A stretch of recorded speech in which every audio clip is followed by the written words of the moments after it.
Good morning, students. I am about to start the second poem from the book Flamingo, and the title of the poem is An Elementary School Classroom in a Slum. Students, please take a note. The title is very big, and you have to remember the title of the poem thoroughly. If you miss a single word from this entire title, your marks can be deducted. So please be careful while writing the title of the poem. And it is written by the famous poet Stephen Spender, who is an English poet and he was a keen socialist. He has written a lot of books, and this particular poem, he has concentrated on the theme of social injustice and class inequalities. Students, you can very well understand this particular chapter or this particular poem by basing your knowledge on the chapter that we have just completed, which is Law Spring. Students, again I repeat, you are all very lucky that you are able to enjoy the basic rights. But there are many children who are bereft of the basic necessities of life. In this particular poem, the poet has discussed about an elementary school which exists in a slum area and who all are present in that particular school and how is the situation like. As this poem, according to me, is quite difficult, I will proceed slowly. I will take one stanza per period so that you can understand it very clearly, students. In today's lecture, I will start from this particular line that is far, far from the gusty waves these children faces. Like rootless weeds, simile. Like they're compared to rootless weeds. Rootless means they're unwanted weeds. The hair torn round their pallor, their hair is torn round their pale faces. The tall girl with her weighed down head, and the paper seeming boy with rat's eyes. I'll make you understand, students. The stunted, unlucky hair of twisted bones, reciting a father's gnarled disease. His lesson from his desk. At back of the deemed class, one unnoted, sweet and young. His eyes live in a dream of squirrel's game, in tree room other than this. The poet is describing the slum classroom, and and it is an elementary school in a slum, and the poet says that the faces of the slum children are dull and without any energy as compared to the gusty, ferocious, energetic waves. They are not full of energy like the other kids of their age. These children are compared to unwanted weed.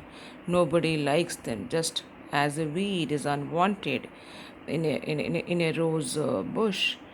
So we all try to take out the weeds. Just imagine. So these children of the slum are unwanted. They are weeds which grow on their own in the fields. The hair is not neatly done. The hair torn round their pallor. The hair is not neatly done. It falls on their pale faces as if they have been torn apart. They are unable to manage their lives. The children are untidy and they have not combed their hair. Then it describes a tall girl who seems to be burdened with poverty. Her head is bent because of tiredness or shame or because she's undernutrition. She's not getting proper nutrition. Even though she has become tall, she has bent because she is burdened with poverty. Her head is bent. There is another boy who is so weak and thin that he has been compared to paper. He is as thin as a paper. The boy's eyes reflect greed and is compared to a rat. There is another student who is physically disabled, who has twisted bones and is undernourished. He is unlucky hair of his parents. The poet says he is unlucky as he has inherited the disease of his father, due to which he has a deformed body. Disease of his father is what? Disease of his father is poverty. He is, suffering because he is born to poor parents. The poet has also described that he has received the disease of poverty as a heritage. The disabled boy is learning and reciting his lesson. At the back of the class, which is dim and dark, a small boy is sitting who is too sweet and young, but his eyes are full of dreams. His eyes are bright. He is interested in playing with squirrels. He is comparing himself to a squirrel. How come a squirrel is so happy in his tree hole, whereas I am not? Students, please analyze this particular poem after thinking about the lost spring, and the character is Mukesh or Sahib. How they imagine a lot of things, but they're unable to enjoy the basic necessities of life. Same way as the last child who is sitting at the back, he is so sweet, but he is unable to dream outside the slum classroom. He's thinking, how come a squirrel is so happy in the small tree hole, whereas I am not, even though I am sitting in a classroom, which is, even though it is dim, it is dark, but I am not happy. Now look at this particular poem again.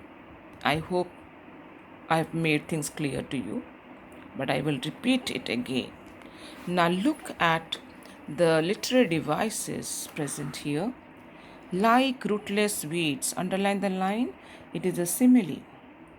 The paper seeming boy with rat's eyes is a metaphor. Secondly, there's a lot of repetition over here. Far, far. Look at the words in the first line.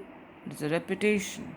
Students, I hope you must be clear with the literary devices which we had done in class 11, and you have done also in class 10 also. So you must be very clear now about the literary devices. I hope this particular stanza is clear to you. We will continue with the next stanza on some other day in the next video lecture. If you want that I should sum up the entire poem, I can. So I'm repeating once again. The slum classroom has been written. A picture. The poet has presented a picture of an elementary school classroom which is in a slum. And how are the children? How malnourished, undernourished these children are. Their hair is never taken care of. They are unwanted. They lack energy. Their growth is stunted. They are unlucky because they are born to poor parents. They are the career. They are reciting. They are repeating their father's poverty. They cannot come out of it, even though they want to. They want to, but they cannot, because they are so overburdened, like the tall girl, that they can never come out of it. Their eyes live in a dream of squirrel's game, just like Mukesh. They also dream. Mukesh dreams to big, and one particular child in a class is dreaming, and he's imagining, he's comparing his life to a squirrel. Analyze this particular poem, and you can very well understand if you keep in mind the chapter Lost Spring. That's over for me now. Thank you, children.